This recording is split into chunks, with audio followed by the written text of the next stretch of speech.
अल्हम्दुलिल्लाह वकफ़ा वसलामुन अला इबादिही अल्लज़ीना इस्तफ़ा अम्मा बाद।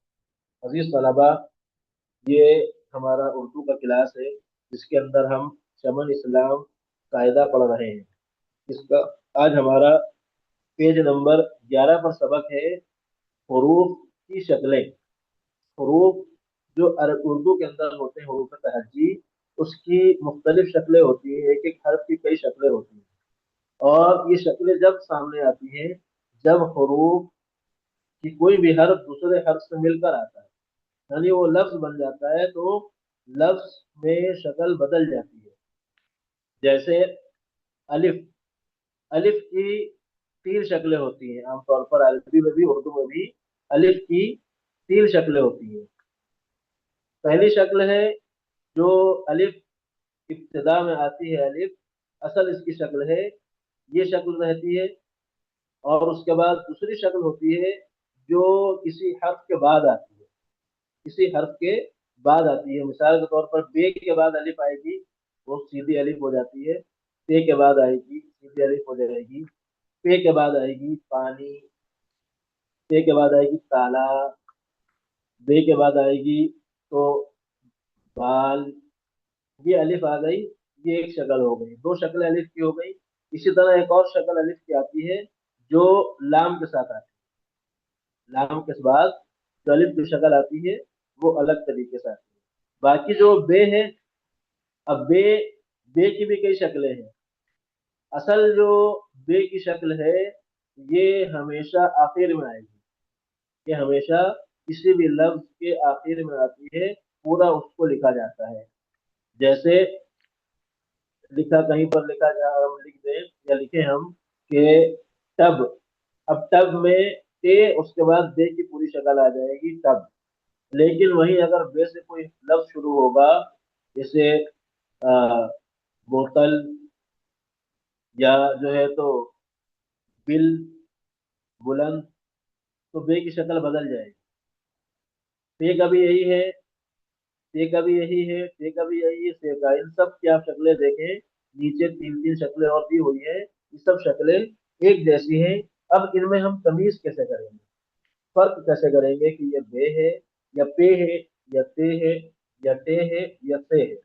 तो इसका सबसे बेहतर तरीका ये है कि हम इन हरूफ के नुक्तों को जहन में रखें कि बे के नीचे एक नुक्ता रहता है। जब भी इस शक्ल के किसी भी हर्फ के नीचे एक नुक्ता होगा वो बे है। आप देख सकते हैं कि इसके अंदर बे बे के अंदर नीचे एक नुक्ता आ रहा है। बे के अंदर एक नुक्ता आ रहा है। बे के अंदर एक नुक्ता आ रहा है। यहाँ पर एक नुक्ता, एक एक नुक्ता है सबके अंदर, सबके अंदर एक एक नुक्ता है। और इसी तरह पे पे के नीचे हर उसके नीचे तीन तीन नुक्ते हैं। पे में तीन नुक्ते होते हैं नीचे की तरफ, तो जिसमें भी तीन नुक्ते नीचे की तरफ है वो पे। उसके बाद ते में दो नुक्ते ऊपर होते हैं, तो जिस हर्फ की शक्ल में दो नुक्ते ऊपर हो वो ते के अलावा किसी भी हर्फ पर दो नुक्ते ऊपर नहीं आते। पे के अलावा किसी भी हर्फ के नीचे तीन नुक्ते नहीं आते। और से के अलावा किसी भी हर्फ के ऊपर तीन नुक्ते नहीं आते। शीन में आते हैं, लेकिन शीन और से की शक्ल में फर्क होता है। से बगैर शोशे के होती है और शीन शोशे के साथ होती है। उसके अंदर दो राउंड जैसे होते हैं, दो मीनारें होती हैं। शीन इस तरीके से लिखी जाती है, फर्क है। और ते में तो की अलामत बनी होती है, ये इसके अंदर कोई नुक्ता नहीं होता। इसी तरह जीम। जीम की आप शक्ल देखें, जो असली शक्ल है ये भी किसी न हर लफ्ज के आखिर में आएगी। हर लफ्ज के आखिर में ये जीम की शक्ल आएगी। जैसे जैसे हज। हज में जिम आ रही है, ठीक है। मिनहाज, जिम आ रही है। और जब शुरू में जिम आएगी तो इसकी शक्ल बदल जाएगी, इसकी शक्ल बदल जाएगी। इसी तरह चे, थे, से, ये चारों हरूफ एक ही जो है तो उसके हैं, एक ही शक्ल के हैं। तो इन चारों हरूफ में सिर्फ हमें नुक्तों से पहचानना है। जीम के पेट में एक नुक्ता होता है। जब जीम किसी दूसरे हर्फ से मिलकर आती है तो वो नुक्ता जीम की शक्ल के नीचे आ जाता है। चे, चे के भी पेट में 3 नुक्ते होते हैं। जब चे किसी हर्फ से मिलकर आता है तो उसके नीचे 3 नुक्ते आ जाते हैं। हे हमेशा खाली रहती है जब इस शक्ल की किसी हर्फ पर कोई नुक्ता ना हो तो वो हे है। और थे के ऊपर एक नुक्ता होता है जब थे किसी हर्फ से मिलकर आएगी, और उसके ऊपर एक नुक्ता होगा तो वो खे है। ये में फर्क है। और हम खुद भी इस तरीके से कर सकते हैं कि हमने लिखा हुआ है जीम लाम जबर जल, अब वही नुक्ता हम हटा के ऊपर रख देंगे तो वो जल से फल हो जाएगा। अगर वो नुक्ता हम हटा देंगे तो वो हल हो जाएगा। और अगर वही नुक्ते 3 लगा देंगे हम चे की जगह पर नीचे तो वो चल हो जाएगा। एक हर्फ नुक्ते की वजह से बदलता चला जाएगा। तो हमें नुक्तों को ध्यान में रखना निहायत जरूरी और अहम है। नुक्तों से हम गलती नहीं करेंगे, किसी हर्फ को दूसरा हर्फ समझकर न बोलेंगे, न लिखेंगे, न पढ़ेंगे। ठीक है। उसके बाद अगले एक ही जो है दो कैटेगरी के एक ही उसके 3 हरूफ और हैं, दाल दाल दाल। ये तीनों हरूफ भी एक से हैं, लेकिन जो है तो इन तीनों में फर्क है। दाल खाली होती है, दाल के ऊपर नीचे कोई नुक्ता नहीं रहता। दाल दाल भी खाली होती है, इसके ऊपर तो की अलामत होती है, तोय बनी होती है। ये इसकी अलामत है कि ये दाल और दाल से अलग दिखता है, तमीज करता है, फर्क करता है। दाल, इसके ऊपर एक नुक्ता रहता है हमेशा। दाल और जे की शक्ल में फर्क रहता है। इससे आप पता चलेगा कि ये दाल है या जे है। तो दाल के ऊपर एक नुक्ता आता है। दाल दाल दाल, ये तीनों हरूफ एक ही उसके हैं, लेकिन दाल खाली, लेकिन उसके ऊपर तो की अलामत रहती है। दाल के ऊपर एक नुक्ता। आगे रे, रे, जे, जे, ये चारों एक ही उसके हैं, जिसके अंदर रे खाली होती है, रे पर भी तो की अलामत होती है, और जे के ऊपर एक नुक्ता होता है, ये के ऊपर 3 नुक्ते होते हैं। सीन, शीन, इन दोनों में भी यही फर्क है बुनियादी, कि सीन खाली होती है और शीन के ऊपर 3 नुक्ते होते हैं। उसके बाद स्वाद, स्वाद, इसमें भी यही फर्क है, स्वाद खाली, स्वाद के ऊपर एक नुक्ता। दोनों की शक्लें एक जैसी है, नुक्ते से दोनों में फर्क है। एक नुक्ते के बगैर हर्फ है और दूसरा हर्फ नुक्ते के साथ है। तो हमें ये ध्यान में रखना है कौन सा हर्फ नुक्ते के साथ आता है और कौन सा हर्फ नुक्ते के बगैर आता है। किस हर्फ में एक नुक्ता आता है, किस हर्फ में 2 नुक्ते आते हैं। और अमूमन अक्सर हरूफ ऐसे हैं जिनके ऊपर नुक्ते आते हैं, एक हो, दो हो, तीन हो।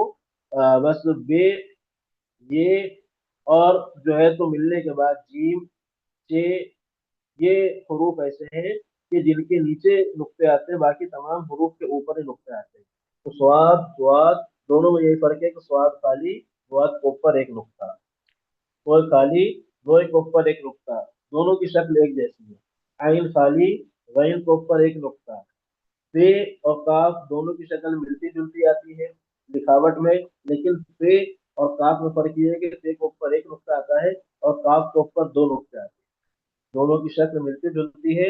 फर्क ये है कि पे एक नुक्ते वाली होती है और काफ 2 नुक्ते वाली होती है।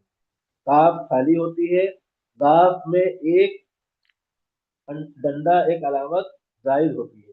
काफ और गाफ में ये फर्क है। लाम खाली होती है, लाम की शक्ल सबसे अलग है। मीम खाली होती है, मीम की शक्ल भी अलग है। नून, नून के बीच में एक नुक्ता होता है। जब ये मिलकर आती है नून, तो ये नुक्ता इसके ऊपर चला जाता है। फिर ये बे और नून में फर्क करता है कि बे का नुक्ता नीचे और नून का नुक्ता ऊपर होता है। वाव खाली होती है भी खाली रहती है। ये के नीचे 2 नुक्ते लगाए जाते हैं, लिखे जाते हैं। और ये बड़ी ये हमेशा हर लफ्ज के आखिर में आती है। ठीक है। अब हमें सबसे पहले उन हरूफ को जहन नशीन करना है कि जिन हरूफ के ऊपर एक नुक्ता आता है। एक नुक्ते वाले हरूफ, बे, जीम, हे, दाल, जे, बहुत, वो, गैन, हे, नून, इतने हरूफ, ये एक नुक्ते वाले हरूफ हैं। इनको हमें अलग कर देना है, जहन नशीन कर देना है। उसके बाद 3 हरूफ ऐसे हैं उर्दू के अंदर जो 3 नुक्ते वाले हैं, से, से, शीन, और ये जे, इसे ये कहते हैं। ये जो है तो 4 हरूफ जिनमें 3 नुक्ते आते हैं, इनको हम अलग कर देंगे। इनके बाद ऊपर जो हरूफ आते हैं वो दो चंद हरूफ में आते हैं, और नीचे सिर्फ ये के अंदर 2 नुक्ते आते हैं, जिससे हमें समझने में आसानी होगी। और दूसरी चीज ये है कि हम जब हरूफ को लिखेंगे, इसकी बनावट को लिखेंगे, असली शक्ल पर लिखेंगे, तो हमें उसकी हर्फ की भी पहचान आएगी, पढ़ना भी आएगा, लिखना भी आएगा, हमारा इमला भी मजबूत होगा। और उसकी शक्ल हमारे जहन के अंदर रहेगी कि बे कैसे लिखी जाती है, पे कैसे लिखी जाती है, ते कैसे लिखी जाती है, बे में नुक्ता कहाँ आएगा, पे में नुक्ता कहाँ आएगा, ते में नुक्ता कहाँ आएगा।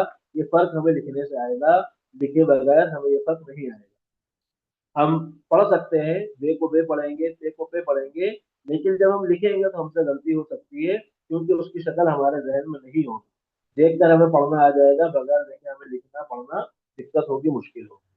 इसलिए हमें चाहिए कि हम इसको लिखें, खूब लिखें, एक एक हर्फ को बार बार लिखें, उसी के ऊपर कलम चलाएं, बार बार उसकी मशक करें, जिससे हमारी राइटिंग भी अच्छी होगी, लिखावट भी अच्छी होगी, जुमला भी अच्छा होगा। उस हर्फ की शक्ल हमारे जहन के अंदर एकदम जज्म हो जाएगी, बैठ जाएगी। ठीक है। उसके बाद